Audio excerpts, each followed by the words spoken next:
Yeah, let's crack on. So, usual gig today. Um, Usual admin slides. I think I do actually have. I usually say 60 to 90 minutes. I do actually have 60 minutes today for a story that I might go into. So we'll see. Hadn't planned that one, but maybe I'll mention it.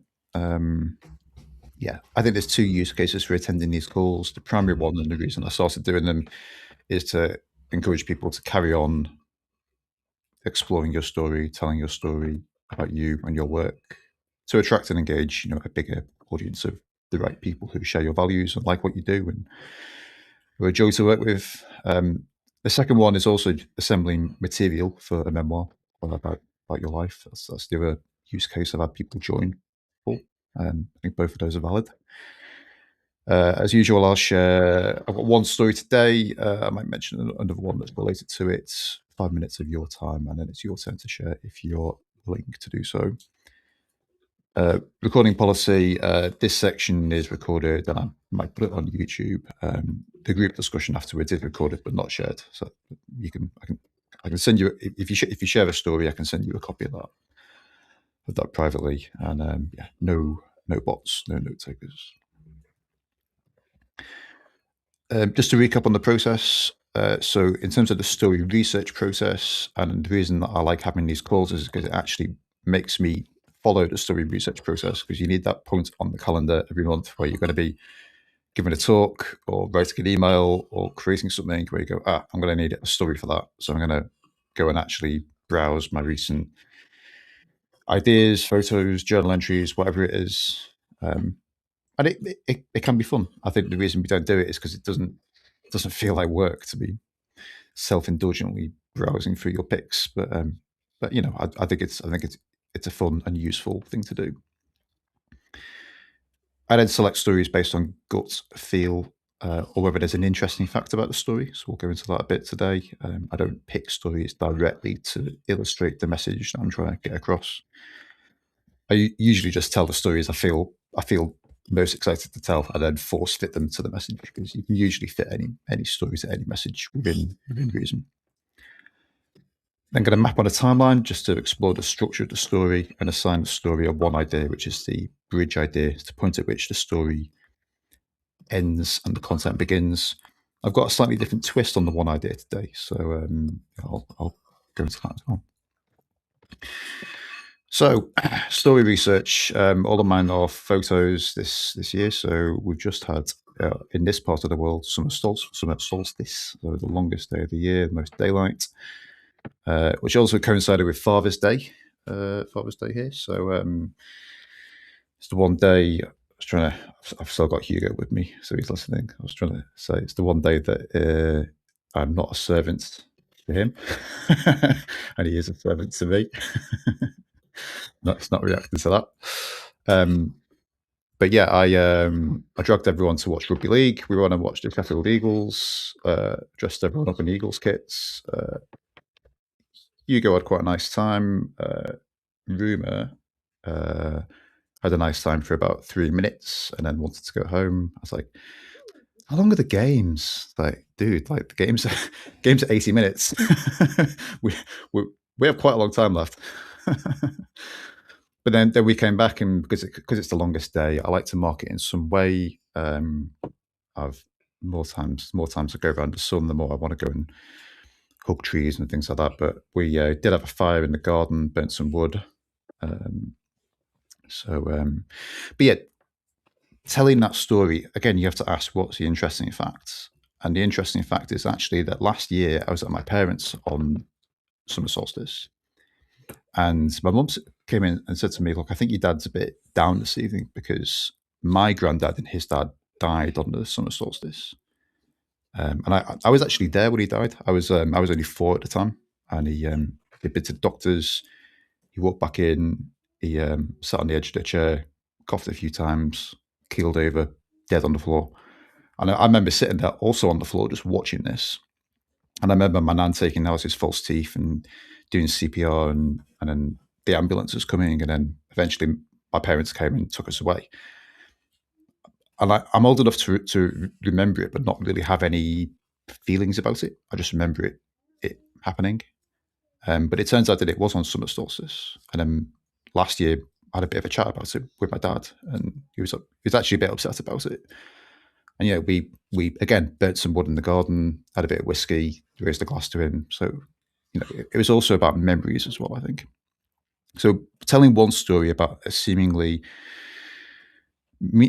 everyday occurrence can actually sort of trigger a related story, because ultimately everything kind of ties together. What is it? When Sheffield Eagles played, right? Oh my gosh.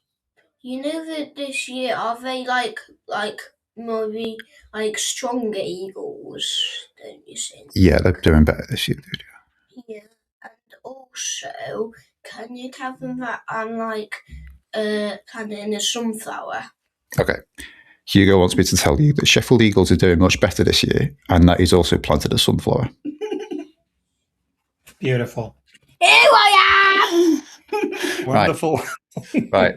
Out, please. Might need to edit that. Yeah. This is the perils of 7 a.m. calls. Right. What else have I been doing? So constant battle to get the kids off the tablets, off the screens. Screens are the scourge of the world. So they're like, what can we do? We're bored. It's like, I know what you can do. You can go and wash the car. Yeah, we want to wash the car. Actually, washing the car is a really fun idea. But then they did it with water guns, which I can confirm do not actually wash the car very well. So then I had to go and wash it again afterwards. So, there's maybe an analogy in there about getting the right help, having the right tools for the job, that kind of thing. I've also been out last week watching county cricket. So Derbyshire play one match a season in Chesterfield, in the park in Chesterfield, which is about 10 minutes south of where I live. So we went to watch Derbyshire play Lancashire for a day.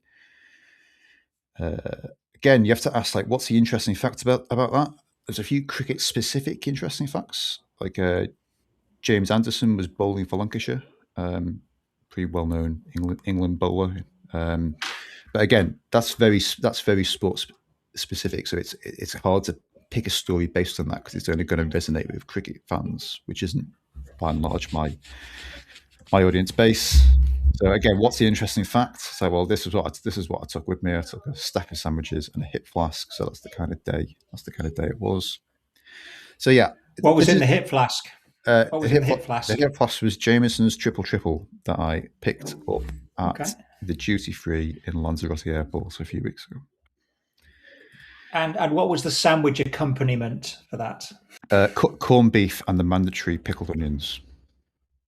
Because you can't have corned beef without. Thanks, Rob. I've got that in my mind. Perfect. Beautifully done. Beautifully done. Yeah. We've also had a family holiday in Lanzarote. Lanzarote is technically in Spain. It's an island in the Canary Islands off the coast of Africa. So, yeah, obviously nice holiday time. This is me in the mandatory Sheffield Eagles bucket hat. This is us in the sea. So we had a day at the beach. And again, you've got to keep asking, like, well, what's the interesting fact? It's like, okay, like, this is like nice family time. Yeah. But it's like, where's the challenge? Where's the trauma? Or at least where's the interesting fact that people wouldn't have expected? So if you've been to Lanzarote, you'll know that it's got a volcano on, and there's a huge swathe of volcanic debris from about 300 years ago, last time the volcano erupted. We went to the tour. We went to see that. All of the lava flows from last time this thing erupted are still there, because it's so dry there. It pretty much never rains. So all of the lava flows look like they happened 3 days ago, not 300 years ago. So you just got miles and miles and miles of expanse of this like rugged Martian-looking rocks. So that to me was what are the interesting facts about the holiday. The other interesting fact was that before we went, Lindsay had a bit of a sore leg, so a sore calf muscle to be more specific.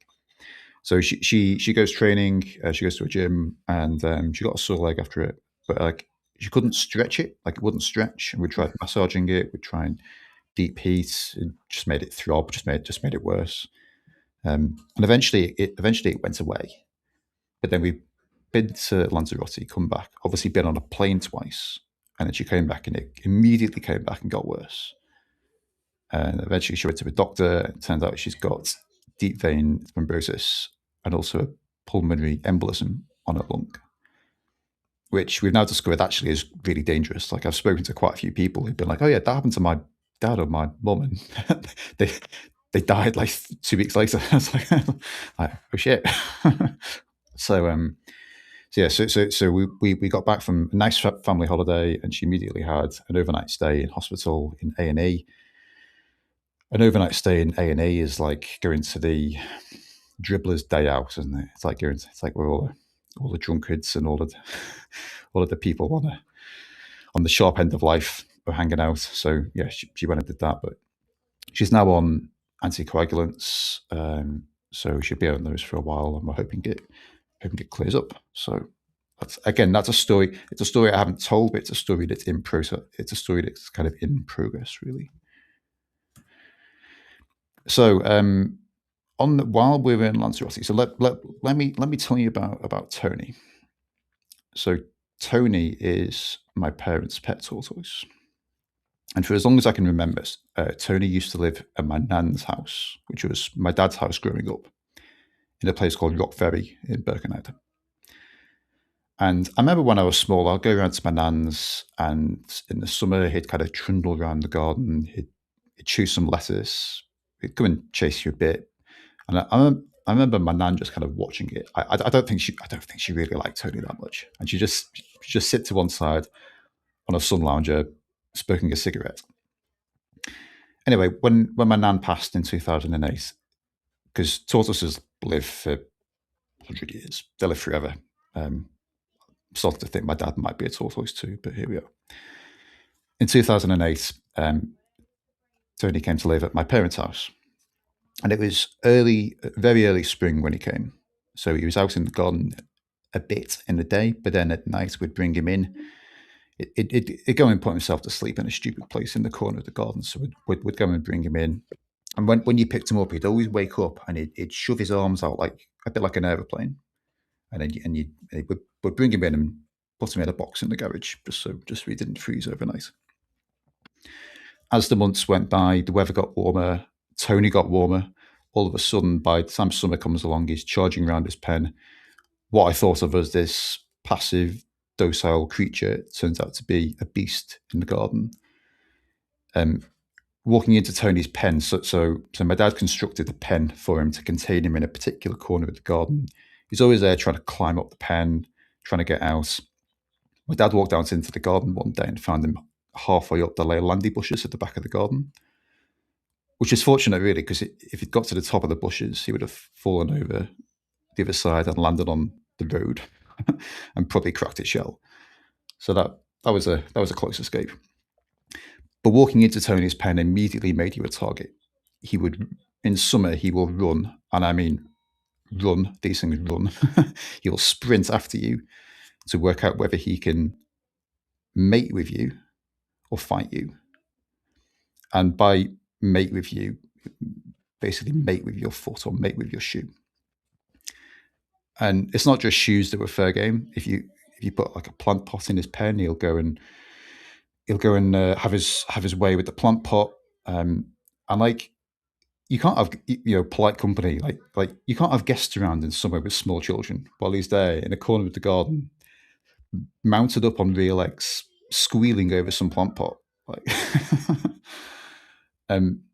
he also, so at the time my parents used to have a greenhouse, and I remember one day he caught sight of himself in the greenhouse, and obviously just assumed it was another male tortoise and charged at the greenhouse, almost broke the glass of the greenhouse in the process. So again we saw him. We had to run after him and stop him. So as time went by, we kind of got to know him. We kind of got to know his one-track reptile ways. Fast forward to the trip I just told you about, to Lanzarote. My parents also came on that trip. On the last morning, my mum knocked on our room door, and I opened the door, and she's there looking ashen-faced. And she said that my sister, who still lives at home, has just phoned her up in tears saying that she's found Tony in the garden.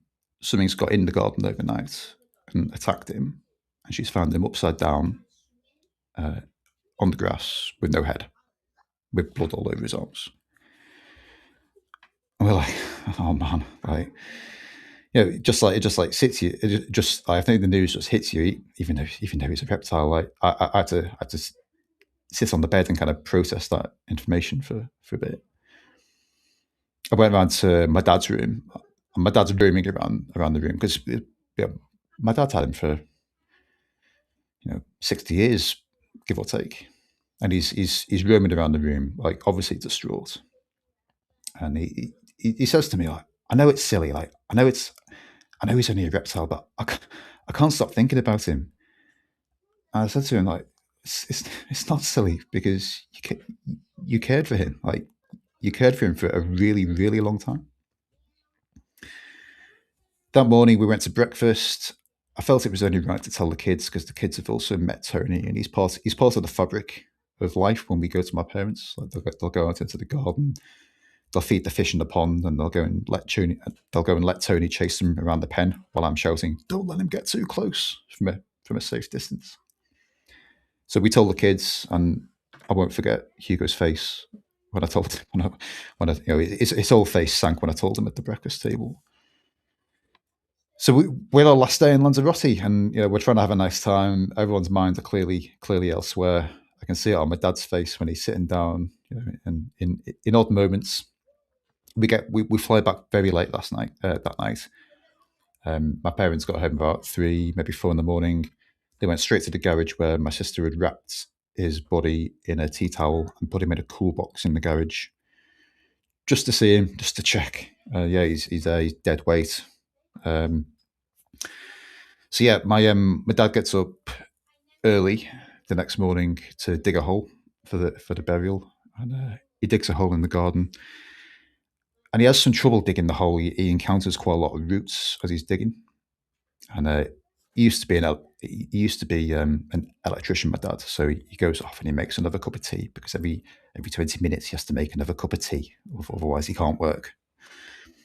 So he digs. So he realizes the first hole isn't going to work. It's not deep enough. So he then goes and digs another hole. After he's dug the second hole, he goes and says bye to Tony for one last time. So he goes and gives him a cuddle, gives him a stroke. As he strokes one of his back legs, a front leg twitches. And then when he strokes one of the front legs, a back leg twitches. I think that's a bit odd. And then very slowly, a crack appears in the orifice of the front where his head should be, and a tiny nose pokes out of the front. And I can't relay the scenes of that moment to you, but I'd have loved to have been a fly on the wall. 10 minutes later, he's in my parents' house. His head's a bit further out.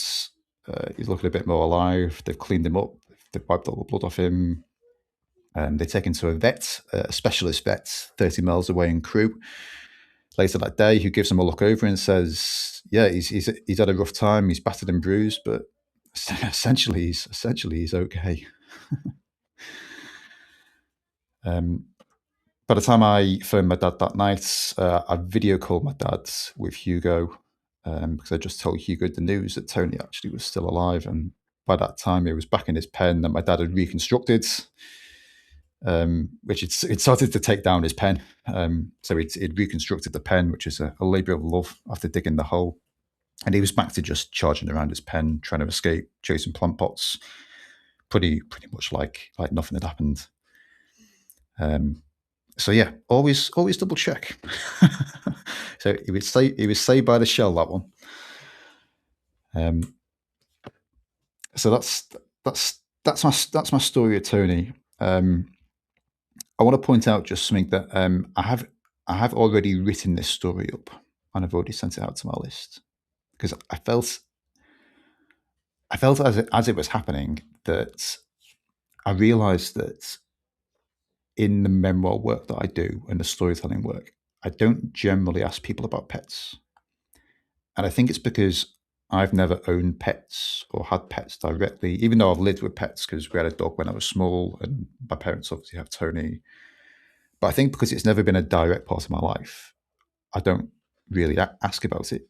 And I think that's actually wrong, because it's about the care. It's about the care that matters. It's the care that goes into it. And I think that everything that's worthwhile in life takes care. So care was the one idea of immediately I knew that I wanted to write up the story.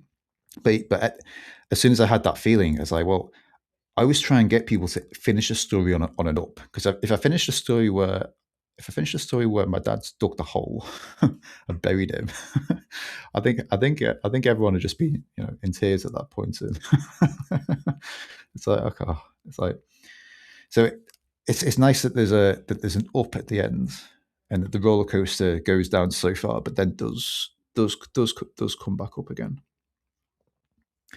But the other thing I did with the telling was that I actually introduced care quite early as the one idea. I actually introduced it mid-story because of something I'd said to my dad in the hotel room. I'd literally said to him, "Look, like, you cared for him. You cared for him for a really long time.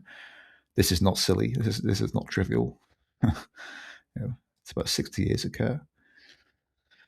Obviously, quite a lot of timeline elements. So to get to the timeline, I'll usually start by creating this vertical list of story beats, and where there's an obvious up or down, I kind of make a note of the down or the up, being the energy in the story.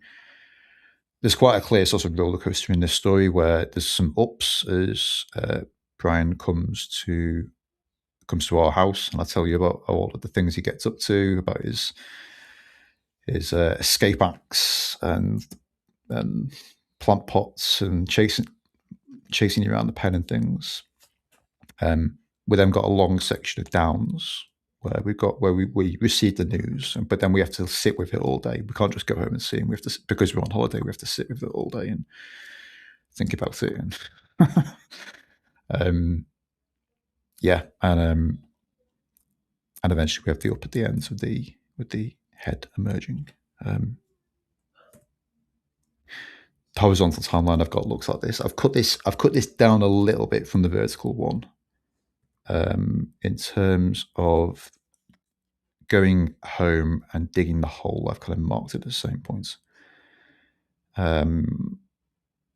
That's partly just so it fits on the timeline a bit better, but it's the same kind of idea. We've got the context at the start. I told you about Tony living in Rock Ferry with my nan in the 1960s. He then comes to ours, which again is really context. It's setting the scene for them what's about to follow. We then got the ups. I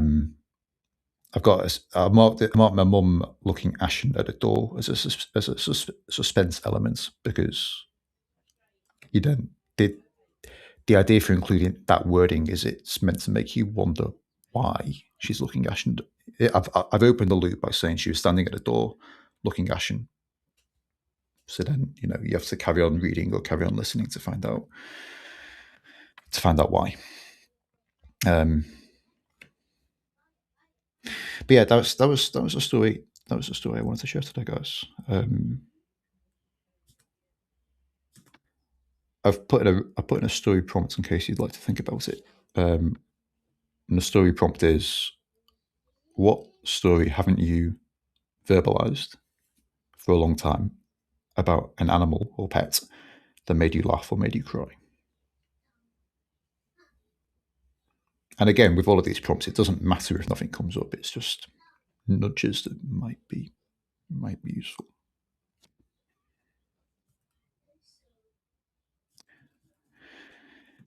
What time are we on? We're on.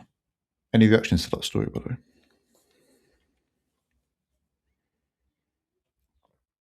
I had to laugh because I didn't see it coming.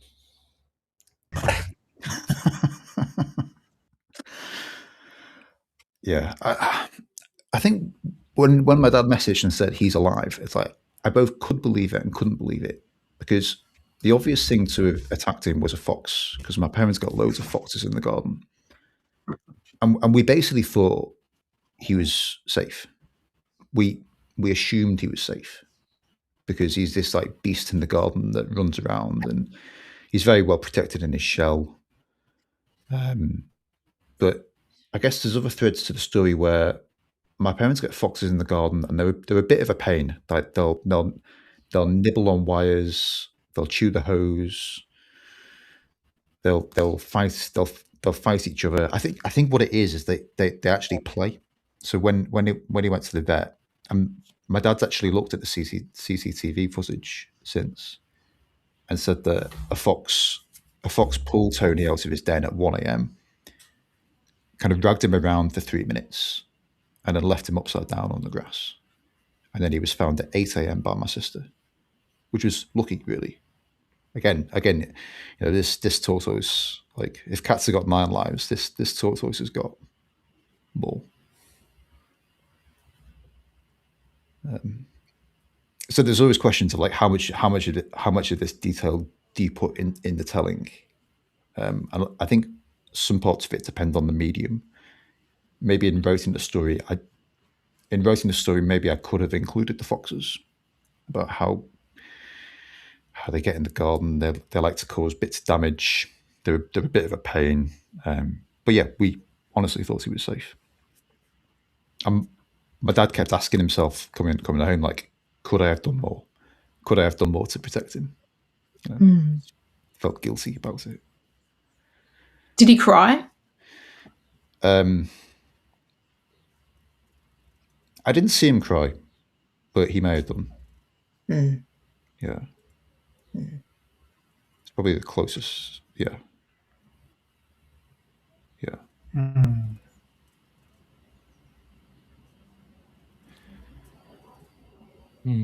Every pet story I have doesn't have that ending. No. He's literally back in the garden now, like nothing's happened.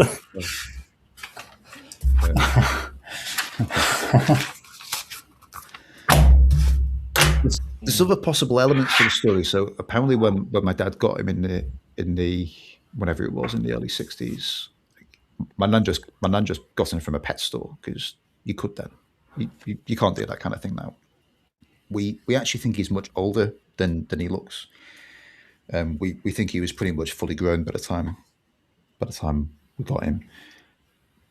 My nan originally got 2, so Tony's obviously a male, but he originally had a girlfriend as well, who he basically shagged to death, and she got egg bound and died.